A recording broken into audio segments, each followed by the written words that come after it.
Hello students, welcome all of you. I am PL sir.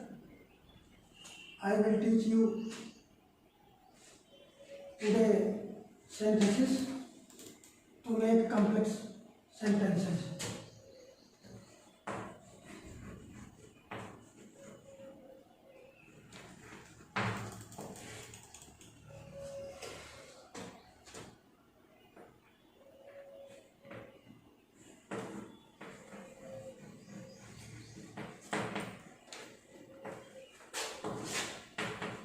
आई हो ना कोई और नहीं सेंड करिए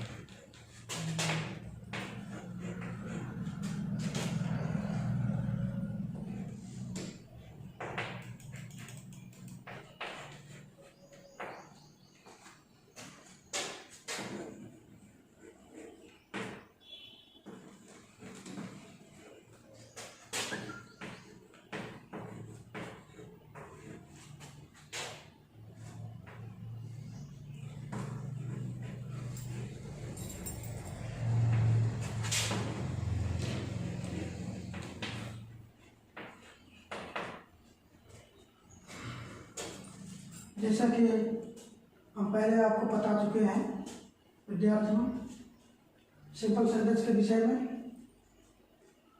आज हम आपको कंप्लीट सेंटेंस बनाना बताएंगे। दो या दो से अधिक साधारण वाक्यों को जोड़कर दो या दो से अधिक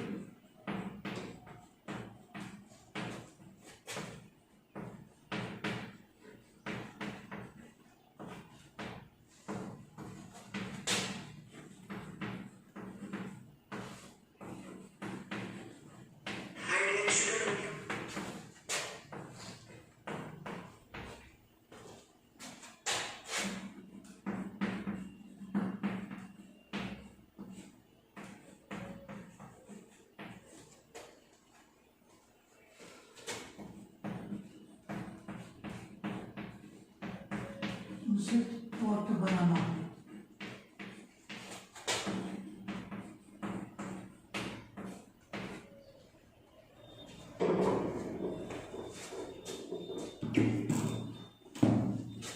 कंप्लेक्स सेंटेंस बनाने के लिए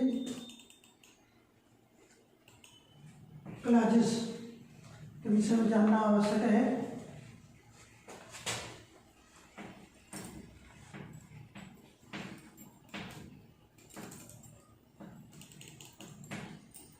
क्लॉजेस के विषय में जानना आवश्यक है।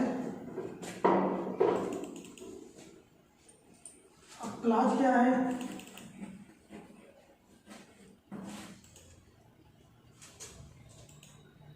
Clause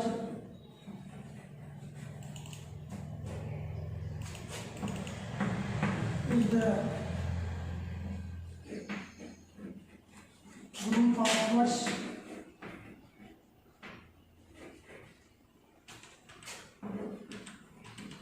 that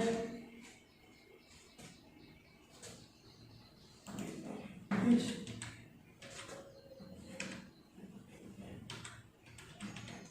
consisted of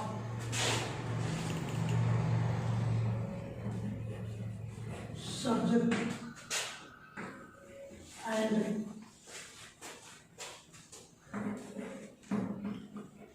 finite verb। Clause वह शब्दों का समूह है जो कि सब्जेक्ट और फाइनाइट वर्ब समाहित होता है, जुड़ा होता है। ऐसे शब्दों के समूह को हम हिंदी में उपवाद कहते हैं, उपखंड कहते हैं।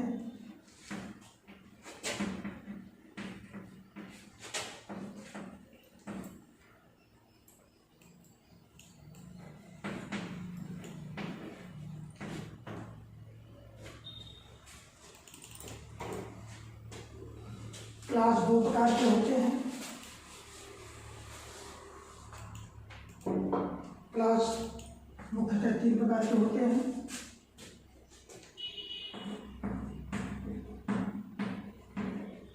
प्रिंसिपल क्लास, प्रधान जिसे हम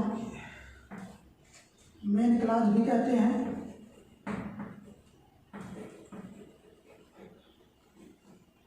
इसे हम मेन क्लास भी कहते हैं, हिंदी में मुख्य या प्रधान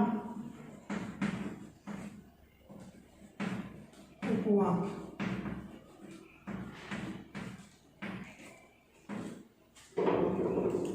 और दूसरा सबऑर्डिनेट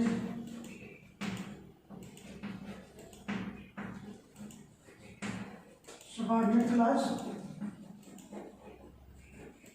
जिसे हम डिपेंडेंट क्लास भी कहते हैं। डिपेंडेंट क्लास भी कहते हैं, इसे हिंदी में आश्रित उपवाक्य कहते हैं।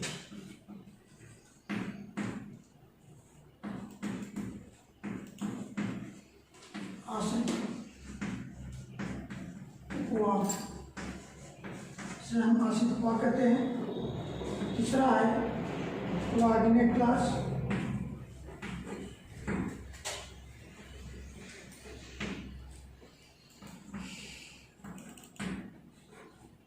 इसे हम समानपदीय उपवाक्य कहते हैं, हिंदी में समानपदीय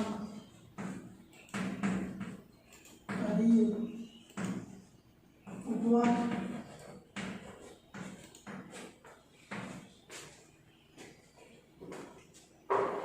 विद्यार्थियों ध्यान दें, क्लास ऐसे शब्दों का समूह होता है जिसमें कम से कम कोई सब्जेक्ट और कोई फाइनाइट वर्ब दी गई होती है। ऐसे शब्दों के मेल को हम उपवाक्य, शब्दों के मेल को हम क्लास अर्थात उपवाक्य कहते हैं। ये क्लास 3 प्रकार के होते हैं मुख्यतः। प्रिंसिपल क्लास, जिसे हम मेन क्लास भी कहते हैं, इसे हिंदी में प्रधान उपवाक्य कहते हैं। इसके बारे में समझ लें। यह वह क्लास होता है, this is the class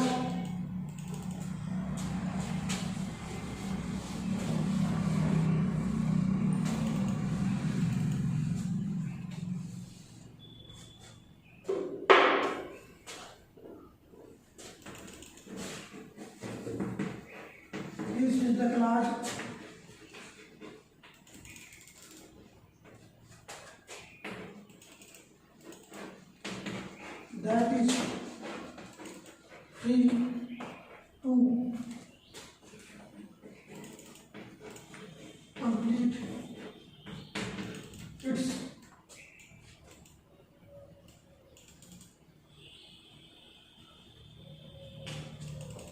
that is free to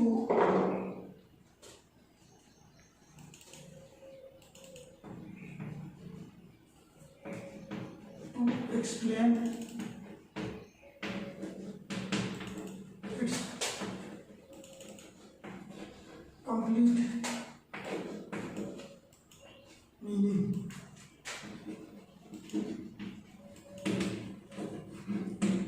यह वह क्लास होता है, यह वह उपवाक्य होता है जो अपना पूर्ण अर्थ के मामले में, पूर्ण अर्थ व्यक्त करने के मामले में फ्री होता है, अपने पूर्ण अर्थ को प्रदर्शित करने के मामले में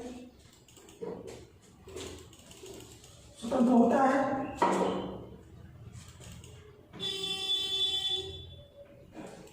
सरल meaning to tell its complete meaning. यह क्लास किसी अन्य क्लास पर निर्भर नहीं करता, इसीलिए इसे मेन क्लास कहते हैं। और यह क्लास अपने साथ किसी कंजक्शन को नहीं लेता, क्योंकि यह अपने अर्थ प्रकट करने के मामले में स्वतंत्र होता है, इसीलिए इसे मेन क्लास कहते हैं। सबऑर्डिनेट क्लास के बारे में समझ लें।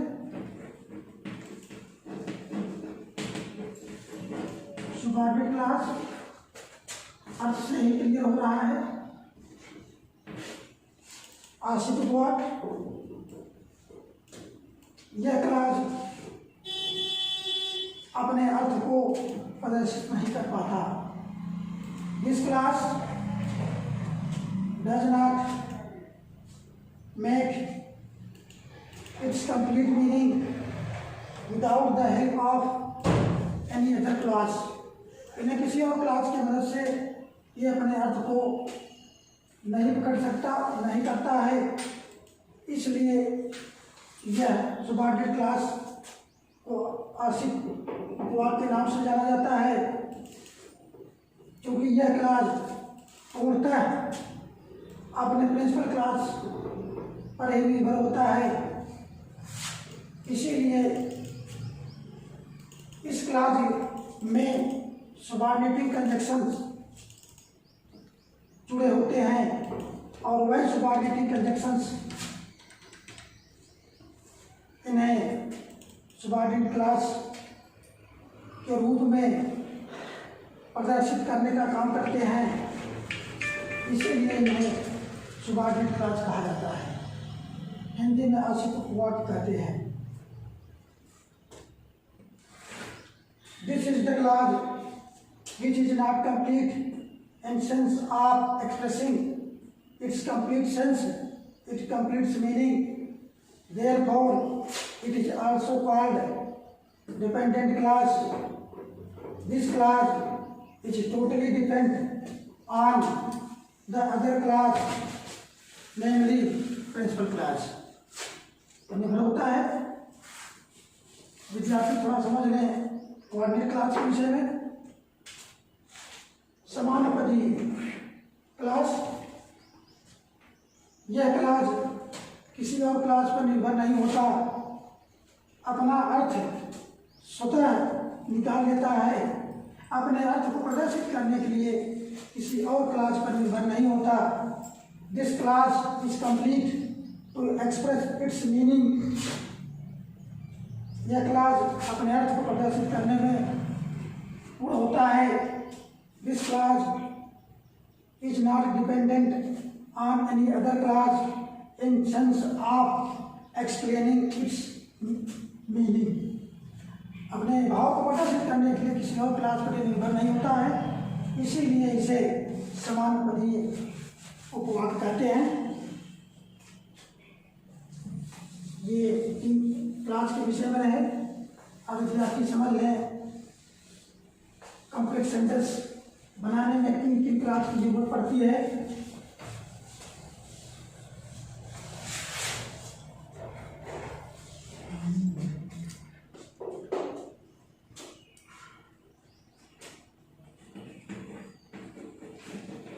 To make a complete sentence,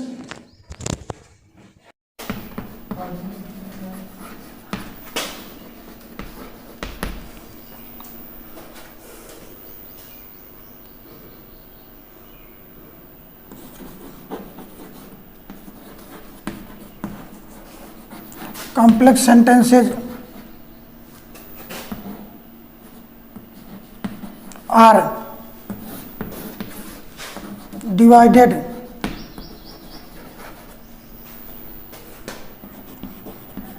into two classes: principal class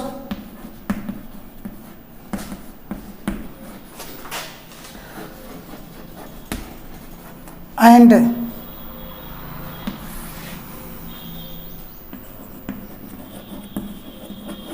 subordinate class। Principal class and subordinate class।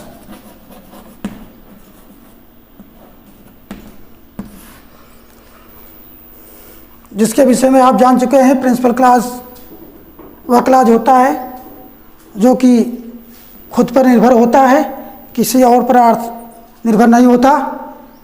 इसे मेन क्लास भी कहते हैं क्योंकि ये अपना अर्थ स्वतः प्रदर्शित करता है और यह अपने साथ किसी कंजक्शन को नहीं लेता।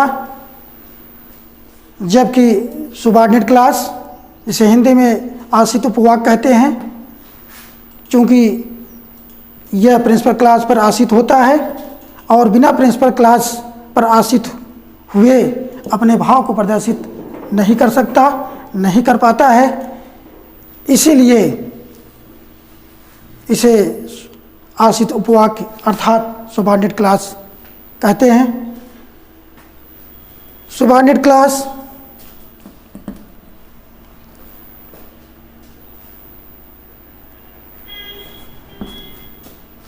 This class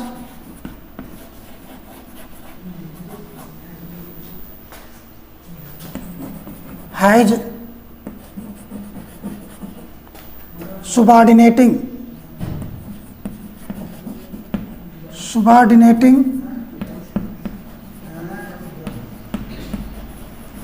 conjunctions. This clause has subordinating conjunctions that are used to make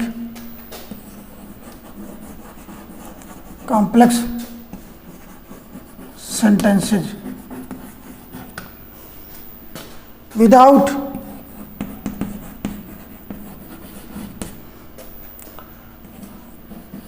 subordinating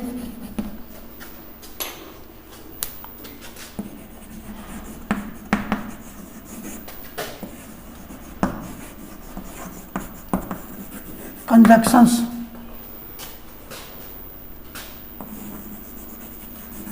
Complex sentences can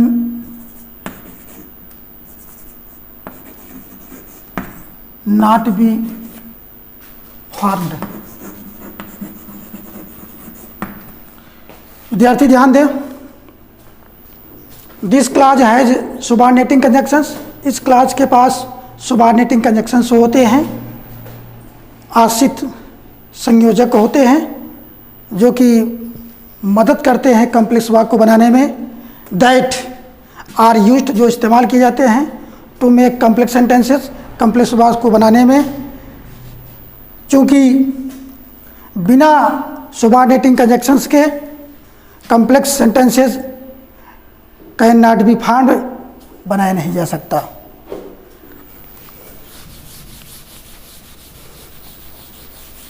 अब विद्यार्थी आगे देखें।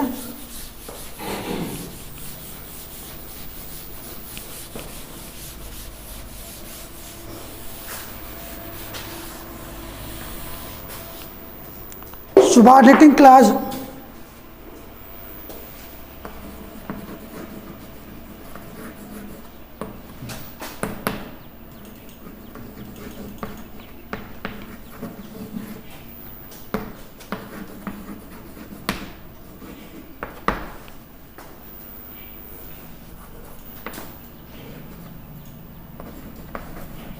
are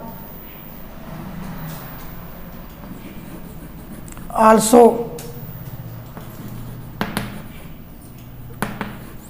divided into three other clauses. तीनों क्लाजेस में ये बांटे गए हैं, जिसमें है नाउन क्लास,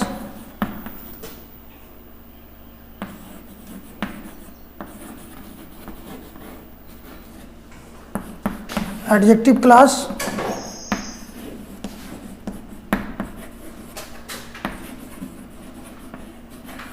और एडवर्ब क्लास।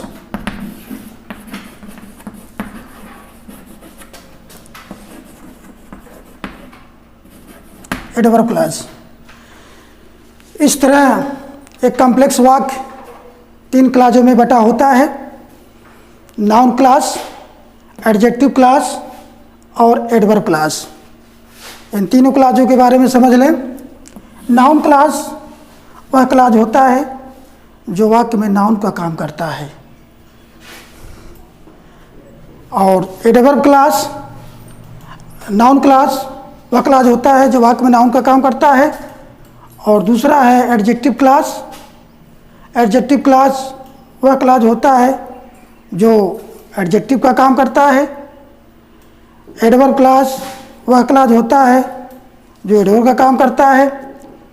अब इसीलिए इसे एडवर्ब क्लास कहते हैं, इसीलिए इसे एडजेक्टिव क्लास कहते हैं, इसीलिए इसे नाउन क्लास कहते हैं। अब आपको एक एक करके पढ़ना है, नाउन क्लास के माध्यम से कंप्लीट सेंटेंस बनाना।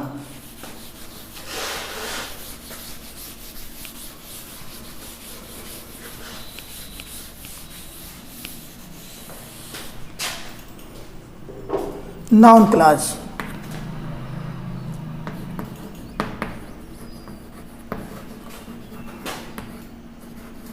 अब प्रश्न उठता है कि नाउन क्लास क्या है?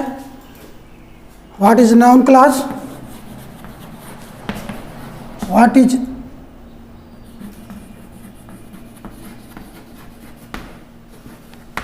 Noun class? Noun class is the class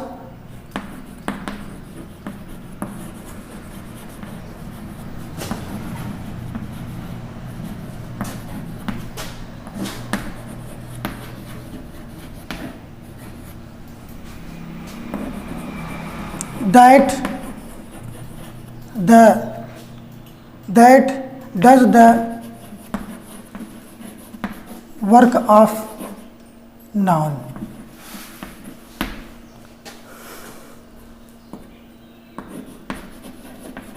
Therefore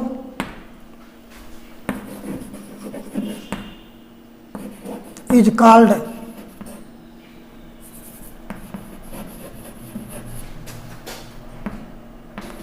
a noun clause।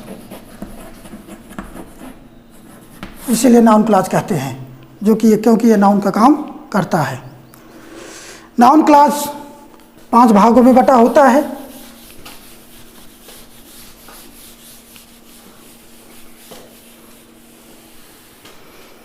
Noun class 5 भागों में बटा होता है।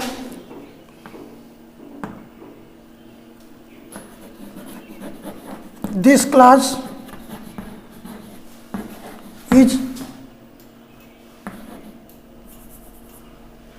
this clause has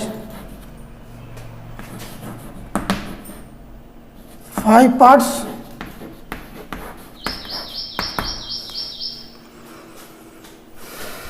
One,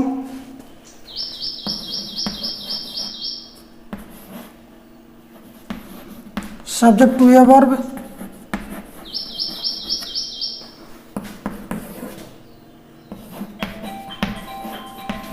object to a verb,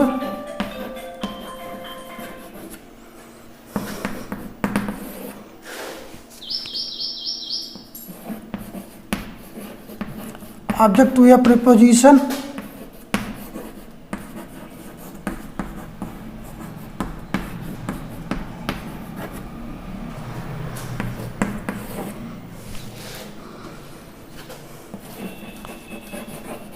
complement to a verb,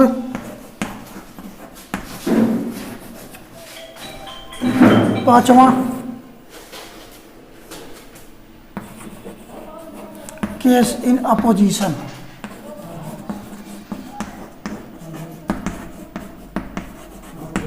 case in opposition, विद्यार्थियों ध्यान दें, ये नाउन क्लास वाक्य में 5 प्रकार का काम करता है। इन्हें भली बात समझ लें। इन्हीं के माध्यम से आप कॉम्प्लेक्स सेंटेंस को बनाना सीखेंगे।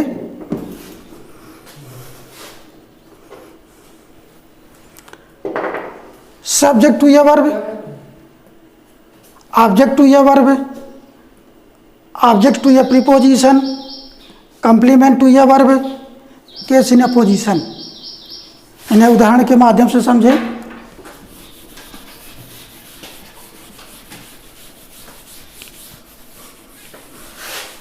अभी इजाज़त पढ़ाया है ना।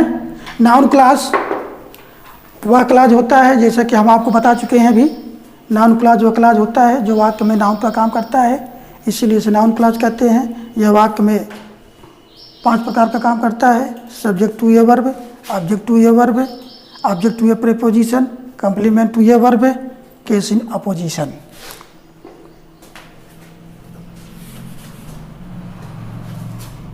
किसने पूछा? To a noun, case in apposition to a noun. फिर से देते हैं,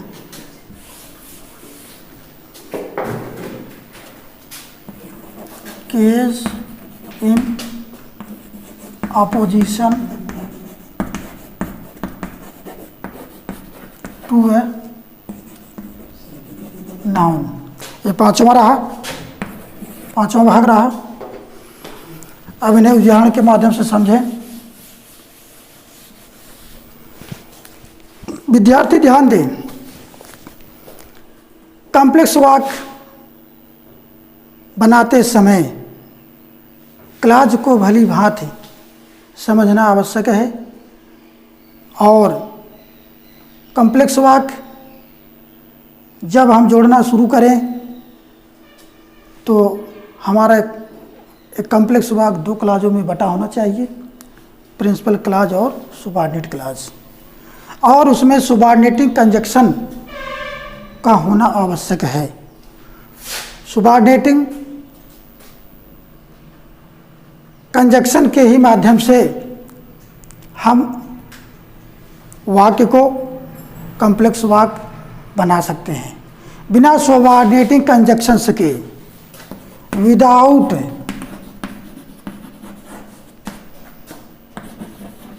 being used of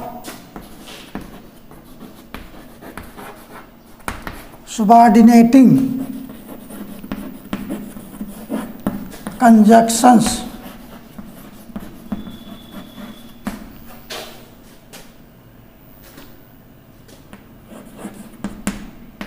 it is not possible to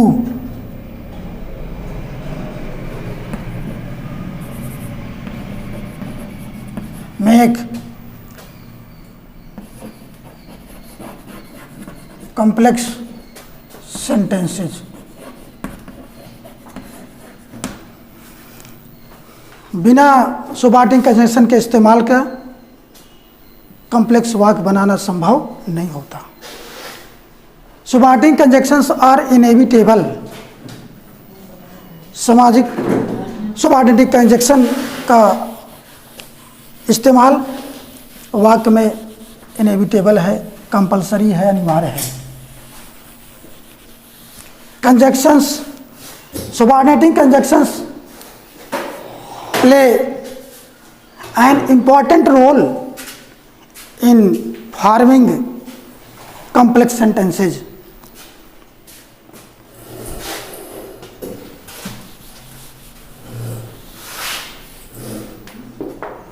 subject to the verb example के माध्यम से समझ लें विद्यार्थी।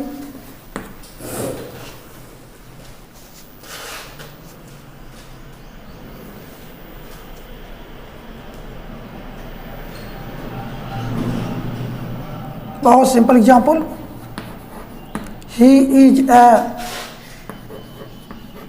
very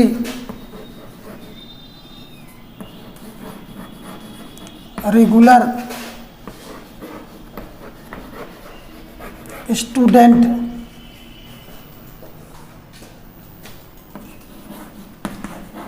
it is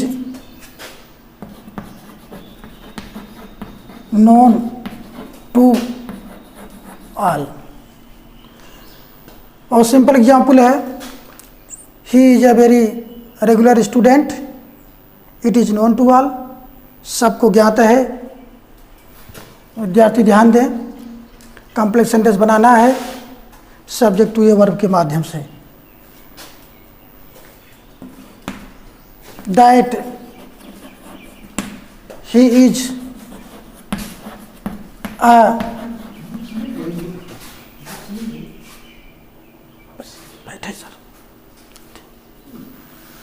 that he is a very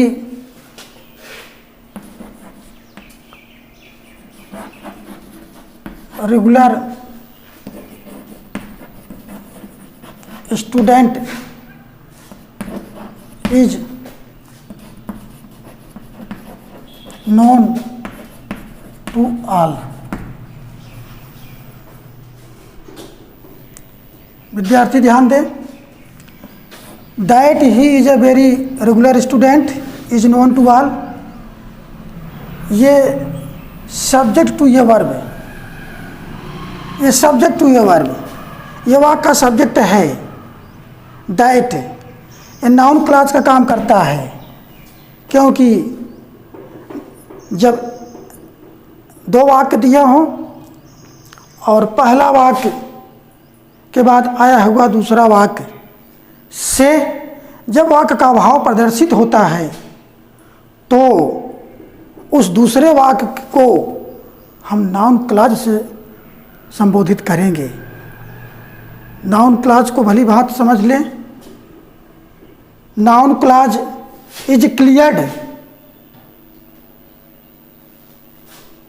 noun clause is cleared through the second sentence because the second sentence is proved the sense of noun clause। Second clause से ही noun clause का भाव प्रदर्शित होता है। ध्यान दें, जैसे that he is a very regular student, कि वह बहुत ही नियमित विद्यार्थी है, सबको ज्ञात है, इज नोन टू ऑल, तो यह आपका नाउन क्लॉज हो गया। विद्यार्थी ध्यान दें, नाउन क्लॉज हो गया। प्रिंसिपल क्लॉज का ये पूरे सब्जेक्ट का काम करता है, ये पूरे प्रिंसिपल क्लॉज का सब्जेक्ट का काम करता है। ये प्रिंसिपल क्लॉज का सब्जेक्ट हो गया, इस पर निर्भर है, ये स्वतंत्र नहीं है। बिना प्रिंसिपल क्लॉज का, बिना इसके प्रिंसिपल क्लॉज का ये सुबॉर्डिनेट क्लॉज अपना भाव प्रदर्शित नहीं करता, करता है लेकिन पूर्ण भाव प्रदर्शित नहीं कर सकता, इसलिए यह प्रिंसिपल क्लॉज पर निर्भर आता है, इसीलिए इसे नाउन क्लॉज कहते हैं।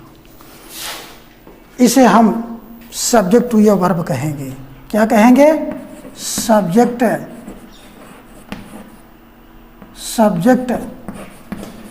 To a verb, subject to a verb. विद्यार्थी दूसरा एग्जाम्पल देखें।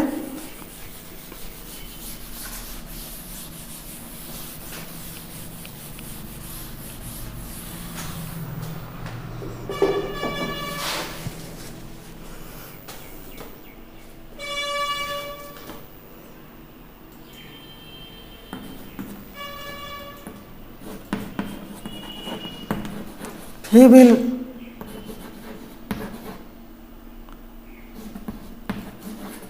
help you now, I believe so। ध्यान दें विद्यार्थी, वह अब आपकी मदद करेगा। आई बिलीव सो, मैं ऐसा विश्वास करता हूं।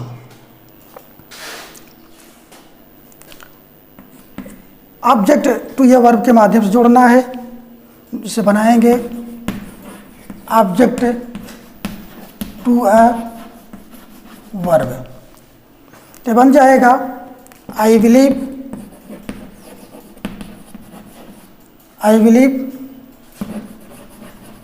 दैट ही will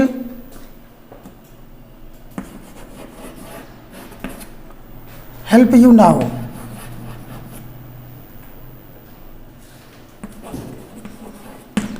ये आपका किस माध्यम से जुड़ा? ऑब्जेक्ट टू ये वर्ब। ध्यान दें, आई बिलीव प्रधान वाक्य है ये, सो ये हट जाते हैं। मैं वैसा विश्वास करता हूँ, सेंटेंस बनाते समय सो गायब हो जाएगा। तो कंप्लीट सेंटेंस हुआ आई बिलीव सो दैट। ये प्रिंसिपल क्लॉज के ऑब्जेक्ट हो गए, ये प्रिंसिपल क्लॉज के क्या हो गए? ऑब्जेक्ट हो गए, इसीलिए इसे ऑब्जेक्ट टू ये वर्ब कहते हैं।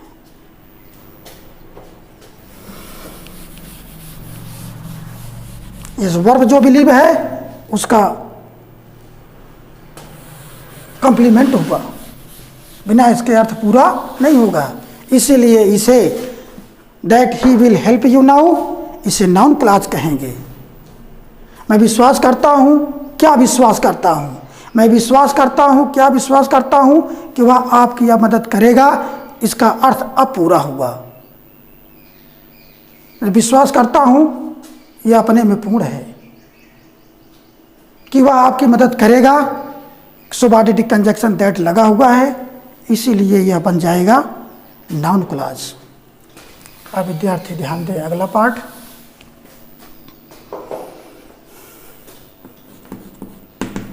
Object to a preposition.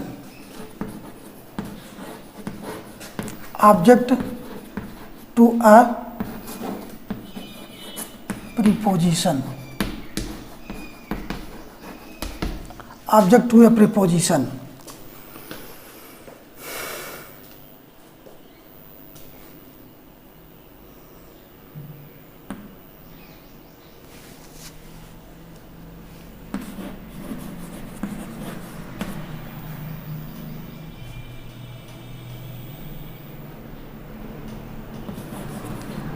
What does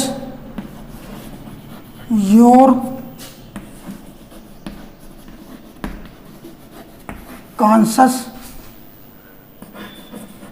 say?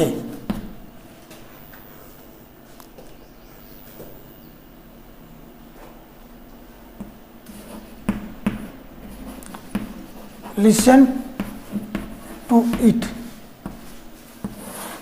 उसको सुने। विद्यार्थी ध्यान दें, यहाँ थोड़ा सा आपको प्रश्नवाचक WS से वाक्य मिल गया। जब वाक्य WS से बना हो और प्रश्नवाचक हो तो याद रखें कॉम्प्लेक्स सेंटेंस बनाते समय इसे असर्टिव वाक्य बनाना होता है। इसे क्या बनाना होता है? असर्टिव वाक्य। When you get to see any double interrogative sentence and ask to change, ask you to change it into complex sentence. In that condition, the double interrogative sentence makes an assertive sentence and the interrogative word is used in the sense of connective word। तो ये connective word का काम करता है, जोड़ने का काम करता है। The interrogative word does the work of subordinating conjunction, यही सबऑर्डिनेटिंग कंजंक्शन का काम करता है। इसे असर्टिव का रूप देंगे तो पहले आप ध्यान दें, इसे लिखेंगे इस वाक्य को listen, listen to, listen to क्या? What, listen to it, it का मतलब ये। आपके अंतःआत्मा क्या कहती है? लिसन टू इट, उसे सुने। कंप्लेक्स सेंटेंस बनाना है। लिसन टू व्हाट, इसे असर्टिव रूप देना है क्योंकि यह कनेक्टिव का काम करेगा। किसका काम करेगा? कनेक्टिव का काम करेगा। Listen to what your conscience, what your conscience says. यहाँ सेज हो गया क्योंकि ये डस असर्टिव को वाक्य जब बनाया गया तो ये सिंगुलर करता है, तो इस सेज में जुड़ गया। तो इस तरह से ये आपका ऑब्जेक्ट टू या प्रीपोजिशन के माध्यम से आपका कॉम्प्लेक्स वाक्य हुआ। तो ये व्हाट योर कॉन्शियस सेज आपका नाउन क्लॉज हो गया। अगला पार्ट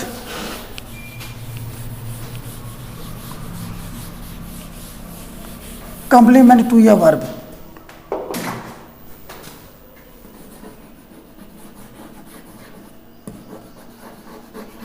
complement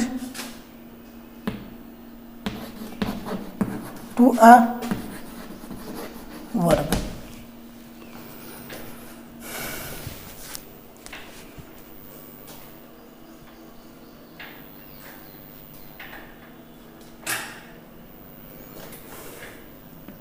ध्यान दें,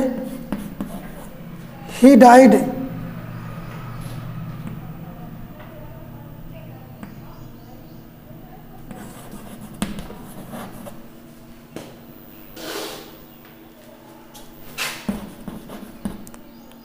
in a car accident or simple sentence.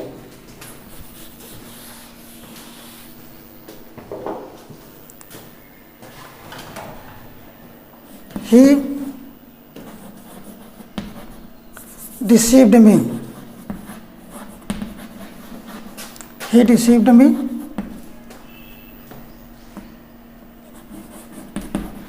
It is my complaint.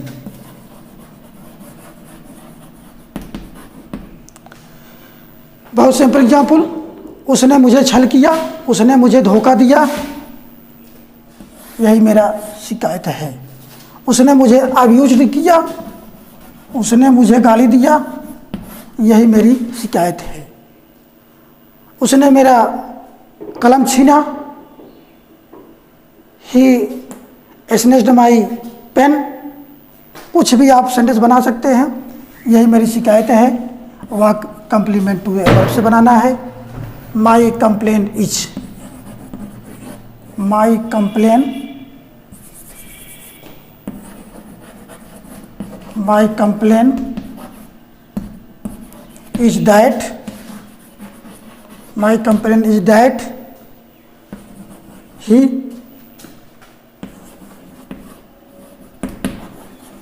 Deceived me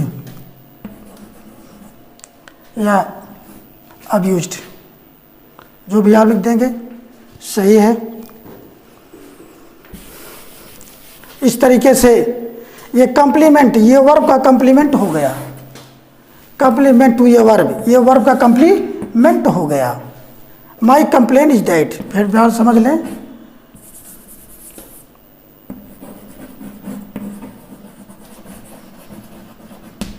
my complain is that he deceived me, उसने मुझे धोखा दिया। ये इच का कंप्लीमेंट ये हो गया।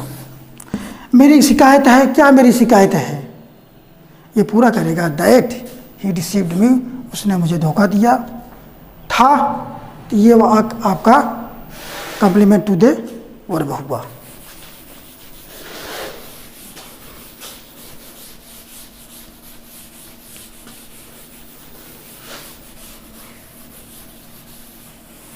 अब पांचवा पार्ट आपका हो गया, case in apposition to a noun. Case in apposition to a noun और प्रोनाउन। इसके माध्यम से वाक्यों को जोड़ना।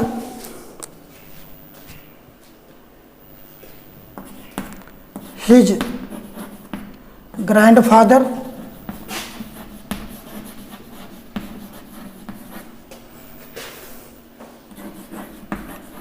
passed away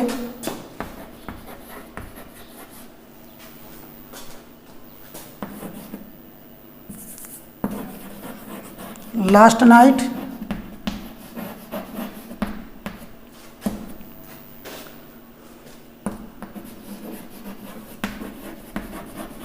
The news is true. विद्यार्थी ध्यान दें, हिज ग्रैंडफादर, समय हो रहा क्या था, his grandfather passed away last night, the news is true. Case in apposition to a noun के माध्यम से जोड़ना है। विद्यार्थी ध्यान दें, the news is true, the news पढ़ लेंगे, the news that his grandfather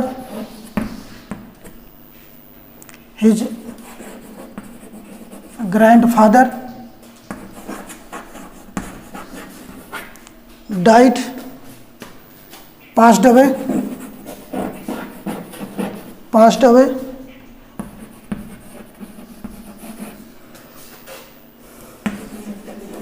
Last night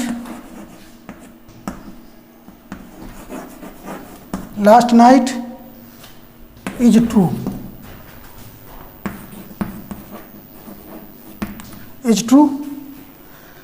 विद्यार्थी ध्यान दें, द न्यूज वह खबर, किस ने अपोजिशन टू ए नाउन हुआ, इस नाउन का, that his grandfather passed away last night, तो क्या होगा, इज ट्रू, सत्य है। इस तरह से यह वाक्य आपका द न्यूज दैट, यह वाक्य आपका कॉम्प्लेक्स वाक्य हो गया। ये 5 पार्ट आपको रहे, जिसमें इसमें कुछ और चीज़ें आपको देखना है कि और तरीके से आप रिलेटिव प्रोनाउन, रिलेटिव एडवर्ब्स का प्रयोग करके भी वहाँ कॉम्प्लेक्स वाक्य बनाए जाते हैं इस नाउन क्लॉज में। विद्यार्थी ध्यान दें, जब वाक्य में सम वन होता है, जब वाक्य में when someone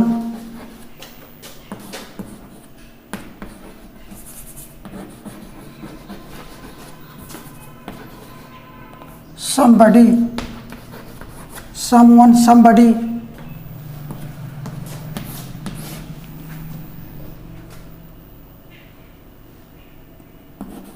is given in a sentence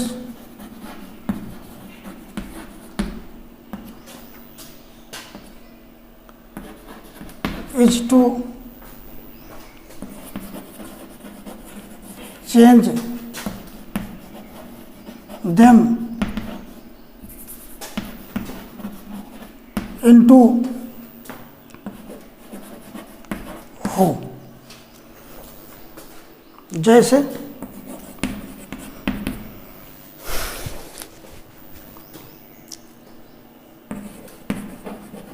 someone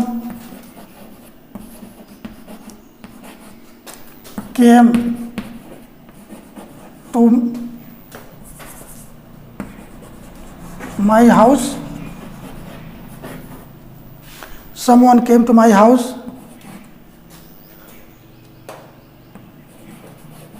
yesterday.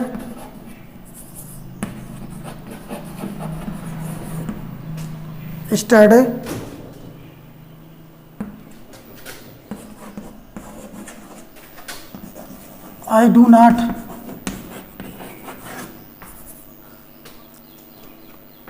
borrow it. विद्यार्थी ध्यान दें, someone मेरे घर को कल बीते हुए दिन आया था, मुझे उसके अंदाज़ा नहीं है, तो I do not borrow who came. Simple में लिख दें आई डू नॉट नो, सिंपल में मैं नहीं जानता हूँ, नो इट उसे नहीं जानता हूँ, सिंपल सेंटेंस में, तो आई डू नॉट नो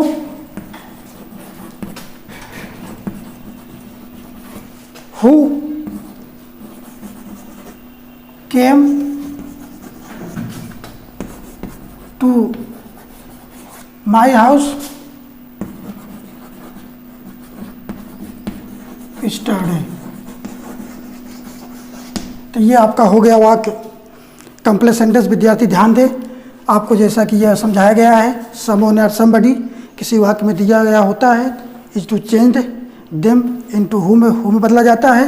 ये हुम देखिए बेटा यहाँ दिया गया है, समवन को हम चेंज कर दिए, हु में चेंज कर दिए, यही आपका कंप्लेक्स वाक्य हो गया। उसी प्रकार से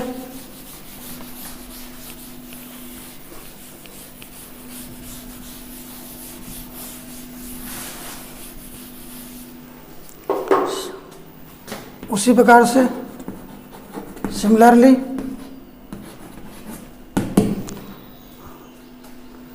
somewhere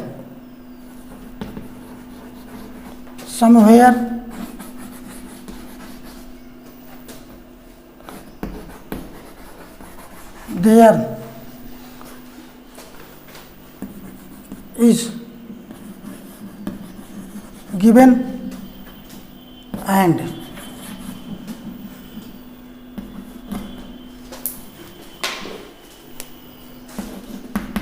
it is changed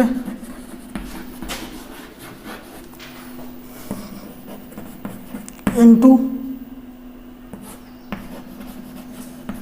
here at the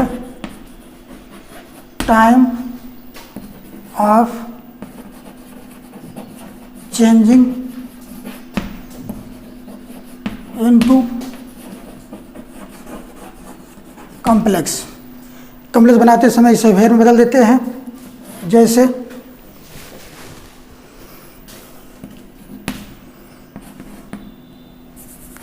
he went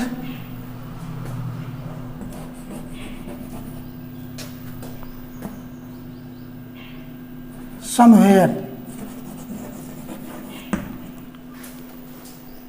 he went somewhere, वह कहीं गया। I do not guess it। किसका कंप्लीट सेंटेंस हो जाएगा? I do not guess where he went। ये आपका कंप्लीट सेंटेंस हो गया। उसी प्रकार से विद्यार्थी समझ में आ गया होगा। He went somewhere, I do not guess it, उसको अंदाज़ा नहीं लगा सकता, नहीं लगाता हूँ, तो इसलिए वाक्य आपका कॉम्प्लेक्स बना। I do not guess where he went.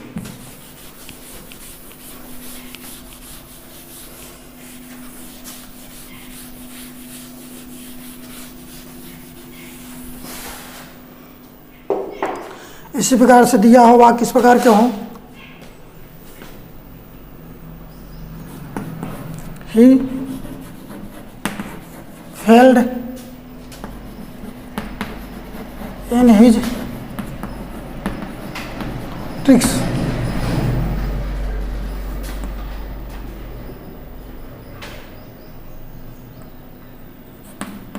I do not know its reason। मैं उस कारण को नहीं जानता हूं। ये रीजन आपका वाई ले लेगा।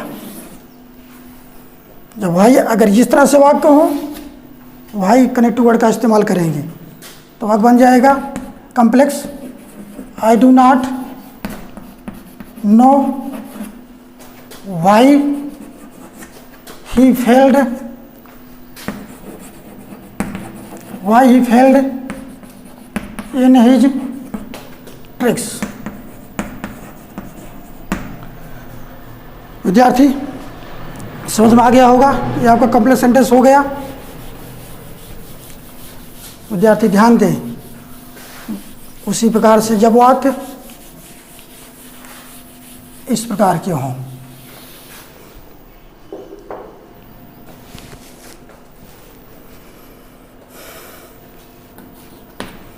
जब वाक्य हेल्पिंग वर्ड से बने हों, when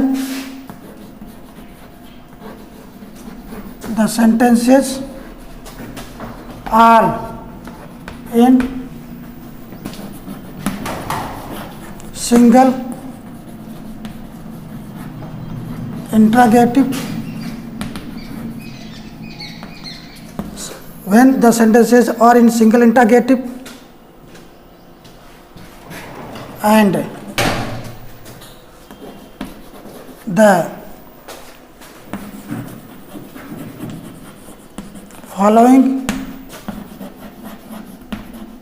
helping verbs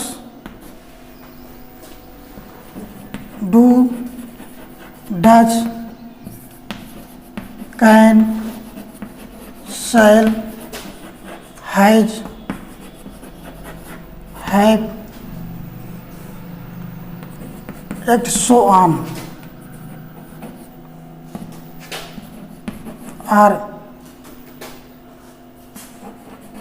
used in single interrogative sentences. विद्यार्थी ध्यान दें, सिंगल इंटरोगेटिव ये हेल्पिंग वर्ब से, ऑक्सिलरी वर्ब से ही बनाए जाते हैं।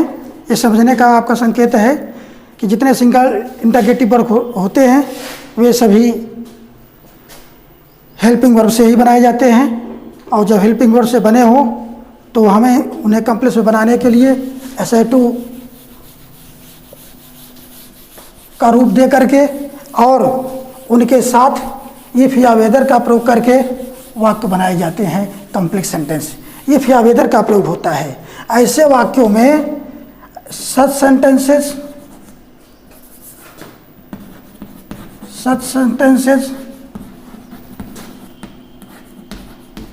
आर चेंज्ड इनटू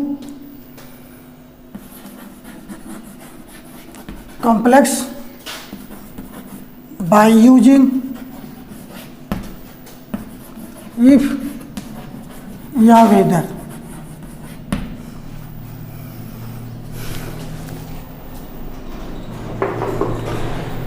जैसे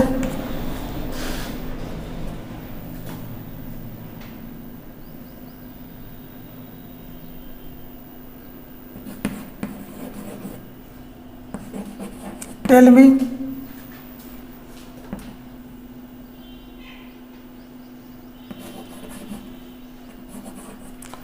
इसका सटीक एग्जाम्पल देख लीजिए, ज़्यादा एग्जाम्पल समय कम है।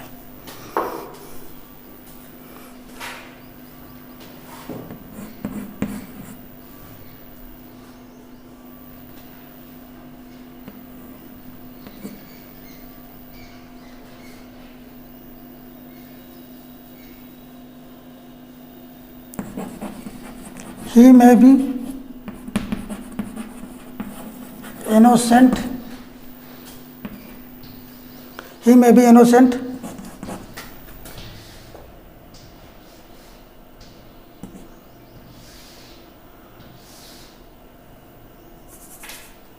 वह निर्दोष हो सकता है।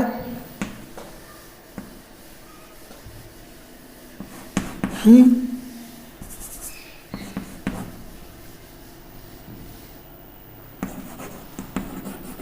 आई होप सो, मैं वैसा विश्वास करता हूँ कि ये वाक्य सिंपल इस नियम के अनुसार चलना है। डू यू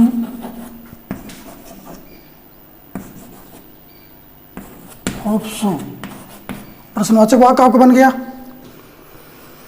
ध्यान दीजिए, डू यू होप सो, क्या आप ऐसा उम्मीद करते हैं? क्या ऐसा आप उम्मीद करते हैं कि ही में भी इनोसेंट और निर्दोष हो सकता है? इसको कॉम्प्लेक्स वाक्य बनाना है बड़े आसानी से। Do you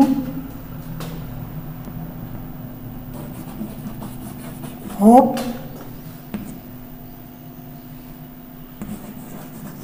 whether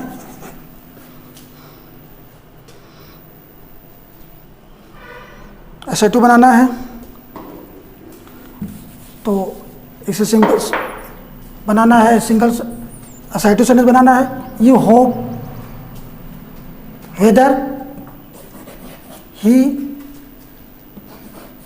is innocent.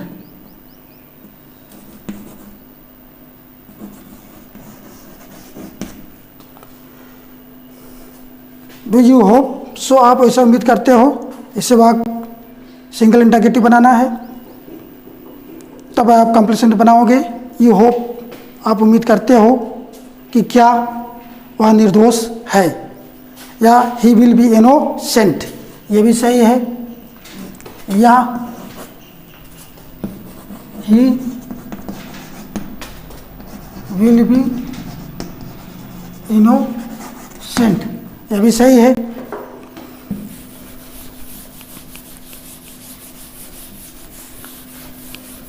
विद्यार्थी ध्यान दें, आपका आखिरी टॉपिक है, जब प्रश्नवाचक शब्द दिया रहे, इंटरोगेटिव शब्द, उसे असर्टिव सेंटेंस बना करके प्रयोग किया जाता है। और इसमें who, whom, whose, when, where, ये जैसे शब्द आते हैं जो कि अपने अर्थ में कि कहाँ, कि कहाँ, कि कैसे, कि किसने, कि कहाँ जैसे भाव अर्थ रखते हैं। कि कब, व्हेन आएगा कि कब, वेयर आएगा कि कहाँ, हु आएगा कि कौन, होम आएगा कि किसने, हु जाएगा कि किसका, किसकी, किसके, ऐसे अर्थों में भी नाउन क्लॉज बनाए जाते हैं। ये भी, इनसे भी नाउन क्लॉज बनाया जाता है। जैसे who is he, I know it, वह कौन है मैं जानता हूँ। I know who he is, ये आपका कनेक्टिव काम किया। ये आपको समझ में आ गया होगा। मैं जानता हूँ कि कौन वह है।